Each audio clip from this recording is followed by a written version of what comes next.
Salam alaikum, mes chers et tendres. Comment allez-vous aujourd'hui? Moi, je vais très bien. Alhamdulillah Rabbil Alamin. Alors, j'avais quelques petites discussions à vous soumettre aujourd'hui, à vous proposer. C'était par rapport à plusieurs choses, plusieurs points, si vous êtes disposé à m'écouter, hein. J'en ai pas pour longtemps. Alors, je suis actuellement à la recherche d'un mohel. Je sais pas si vous connaissez un petit peu ce que ça veut dire. C'est un chirurgien spécialisé pour la circoncision. Et je sais que donc les rabbins, enfin le milieu judaïque juif, hein, mes frères juifs, hein, je sais que vous pratiquez. Il y a des chirurgiens spécialisés qui font ça depuis des années, depuis les traditions, hein, depuis des siècles, et qui le font de manière informelle. Enfin, voilà, c'est pas à l'hôpital, c'est de manière informelle et tout ça. Et vu que mon petit trésor actuellement, il a besoin, j'en ai deux, mes deux petits trésors ont besoin de se circonscrire, donc pour des raisons médicales, bien sûr, mais également religieuses. Vous comprenez bien que c'est très important au regard pour notre Seigneur, c'est important qu'on le fasse. Et, euh, et Moïse, un peu sur lui, à un moment donné de l'histoire, il était obligé de se circoncire, sinon il allait mourir. Et c'est sa femme Séphora qui l'a circoncis. Voilà, parce qu'à l'époque, il n'y avait ni médecin, ni chirurgien, ni spécialiste. Voilà, il n'y avait qu'elle pour le sauver. Alors, je ne sais pas comment elle a été inspirée. En tout cas, elle a fait preuve de courage. Moi, au jour d'aujourd'hui, voilà, je me sens pas capable de le faire, sauf si Allah me donne un don en me réveillant d'un coup. Mais bon, pour l'instant, c'est pas encore, je suis pas encore à ce stade-là. Et donc, je demande, voilà, je voulais savoir si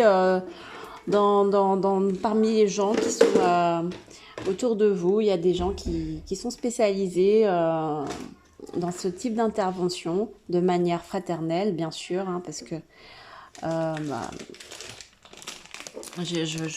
bah, j'aimerais éviter de passer voilà, par le réseau officiel. Vous comprenez bien pourquoi. La situation d'aujourd'hui ne nous laisse pas vraiment le choix, hein. Et puis de toute manière, les gens qui sont dans les hôpitaux, c'est des gens normaux, c'est des gens comme nous, on est des êtres humains, hein. On n'est pas c'est pas des robots qui ont été créés pour investir tel ou tel poste définitivement de toute leur vie, hein. Je veux dire, s'ils ont appris la médecine ou s'ils ont appris tel ou tel métier, c'est qu'à la base, ils aimaient ça.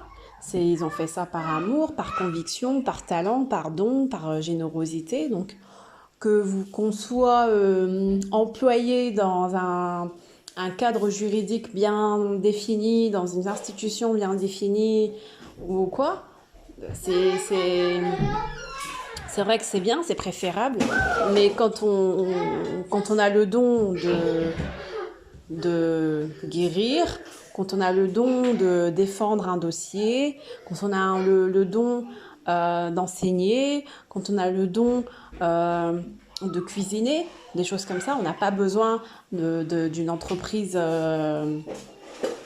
CERFA non, ou bien d'une clinique avec des normes restrictives non, on n'a pas besoin. Si on a le don, on a le don. Demain, par exemple, on s'évanouit dans un bus et qu'il y a un médecin qui sait soigner ou bien un secoureur qui sait faire un massage cardiaque, bah, il n'a pas besoin de demander l'accord à son directeur d'hôpital ou à son cabinet, à son chef cabinet médical. Vous voyez, il le fait instantanément par générosité, pour amour pour le prochain et par respect pour lui-même en tant que spécialiste en la matière. Voilà. Et aussi, bah, bien sûr, pour honorer son serment de don auprès d'Allah. Donc, par exemple, si j'avais eu le don de cuisiner et que, je sais pas, il y a des ouvriers juste à côté de chez moi qui aimeraient manger tous les midis, par exemple, et que j'aurais eu une grande pièce, et que j'aurais eu plus de temps, par exemple, pour moi, et que j'aurais eu plus de temps, voilà, bah je me serais proposé d'être non pas restauratrice comme dans une entreprise avec un service comment un service de qualité, etc. Non, j'aurais juste proposé mes services de cuisinière, voilà, en échange d'un, je sais pas moi, d'une d'un échange d'un peu de pain ou un peu de poulet ou voilà ou un peu de pommes de terre en échange de quelque chose qui m'arrangerait. Voilà, c'est ça, hein, faire le service, le troc. On n'est pas obligé de. Après, je vais pas mettre une pancarte devant chez moi, bienvenue, chère Alissa, restauratrice cuisinière clandestine. Ah non, quand même pas. Il faut être un peu plus fin, un peu plus intelligent que ça, un peu plus rusé quand même. Bon, faudrait pas non plus dire aux voisins que, voilà, qu'on est des restaurateurs clandestins. Non, on peut se le garder entre nous. Voilà, je fais un service qui n'est pas un service officiel et déclaré un CERFA, mais c'est un service comme ça, entre amis. Voilà, on se fait une petite bouffe, ça aide, ça dépanne.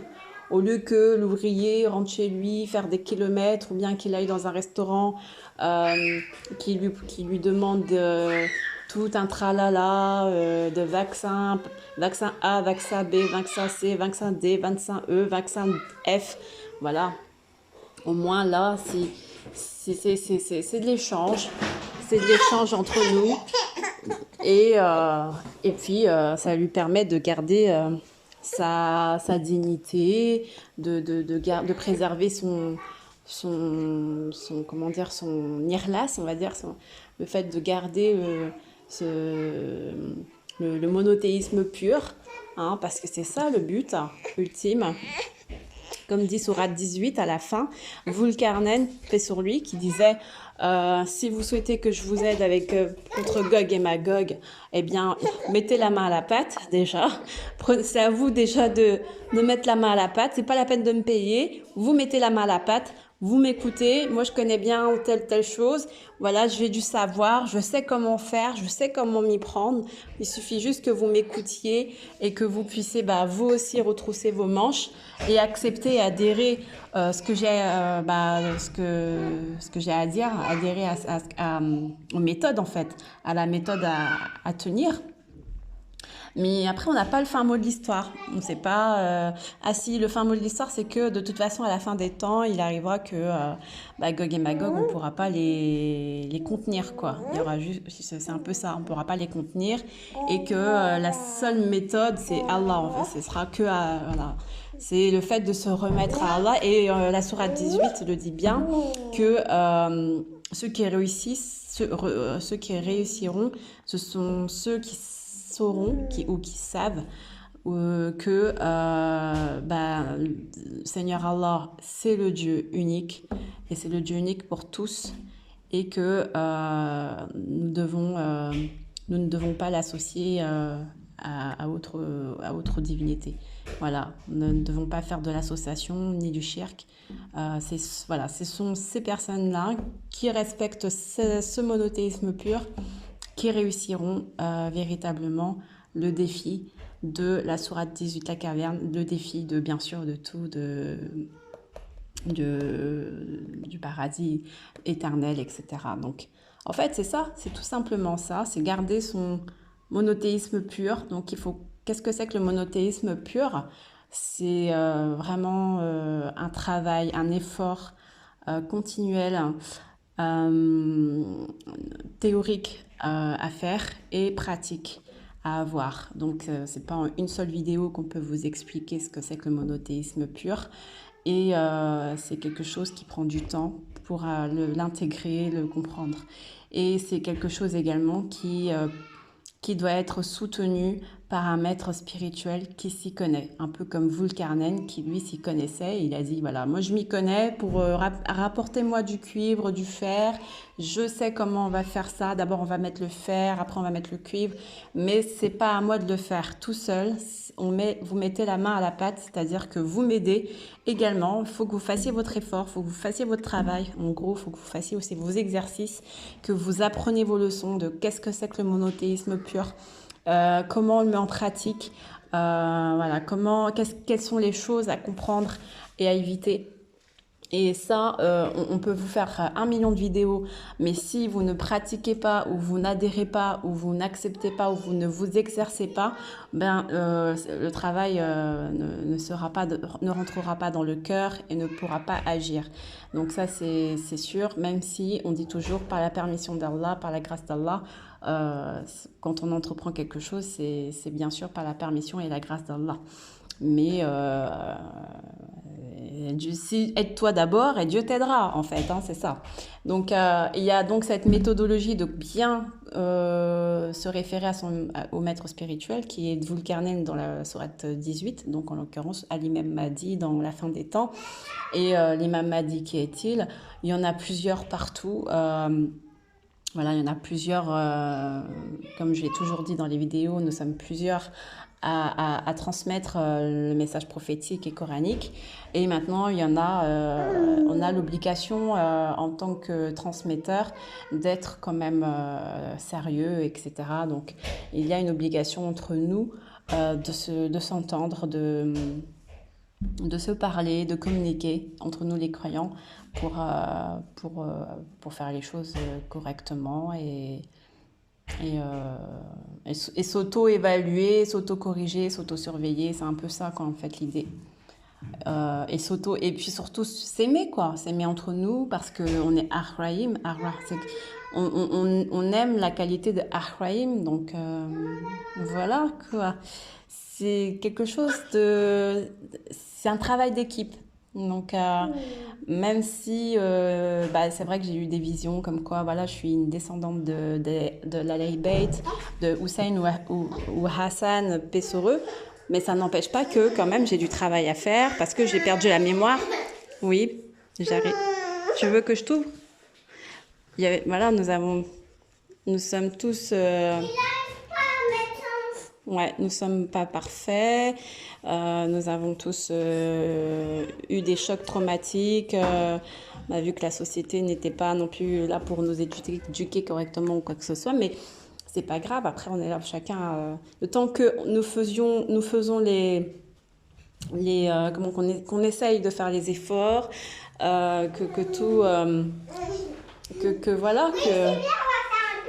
qu'on a l'intention, voilà, qu'on ait l'intention. Après, c'est pas le résultat vraiment qui... Qu'est-ce qui se passe? Le maître spirituel n'est pas là pour garantir un résultat. Le maître spirituel est là pour accompagner, conseiller, aiguiller, voilà. Mais on a le devoir, on a le moyen de, le devoir de proposer les moyens, c'est ça. Et après, tout ce qui est résultat, ça appartient à Allah, hein, bien sûr. Donc, il n'y a pas de raison. Il n'y a pas de raison. C'est-à-dire quoi, pas de raison, maman? Si on est, comme dit Allah dans Sourate 13, tonnerre, je ne change pas l'état d'un peuple tant qu'il ne change pas ce qu'il a au fond de lui. Donc si on est motivé, déterminé à vouloir le changement pour nous, nous-mêmes et pour notre peuple, pour notre patrie, eh bien, même de manière pacifique, on veut le changement, eh bien, on demande à notre Seigneur Allah, et après, c'est à notre Seigneur de répondre. Mais il faut déjà demander, il faut déjà le vouloir profondément. Et qu'est-ce qu'il faut vouloir? Le monothéisme pur. C'est ça, le fait de savoir comment adorer notre Seigneur. C'est ça, c'est ce qui est écrit dans Sourate 18. Les dernières lignes de Sourate 18, c'est ça l'objectif de la caverne de Surat Al-Kahf, le fait de rentrer en caverne pour pouvoir garder, préserver le monothéisme pur dans nos cœurs, dans nos esprits et obtenir le salut, donc le paradis éternel. Voilà, c'est tout simple, hein. Mais en fait c'est un travail d'équipe, un travail en synergie avec les autres. Et c'est ce que nous avons bien compris. Maintenant, nous sommes à votre disposition et même nous sommes à la disposition des dirigeants qui souhaiteraient davantage connaître ce que c'est que le monothéisme pur. Voilà, c'est pour tout le monde, vraiment pour tout le monde. Président Macron, si tu écoutes cette vidéo, voilà, nous te tendons la main pour écouter l'appel d'Allah et également pour obéir aux messagers que nous sommes. Voilà. Donc bienvenue pour tous ceux qui souhaitent, au peuple français, pour répondre à l'appel du Seigneur Allah et à ces messagers que nous sommes. Et j'en fais partie. Je remercie le Seigneur pour la confiance qu'il me porte, parce que je lui fais confiance également. Et je vous souhaite vraiment un excellent été, parce que je vais prendre des vacances. Même si je reste chez moi, hein, mais je vais prendre des vacances. Mais si vous désirez, bien sûr, un contact, me contacter, n'hésitez pas, laissez-moi un commentaire. Je vous répondrai à mon retour. Inch'Allah, comme on dit, si Dieu veut. Salam alaikum, prenez soin de vous. Ciao.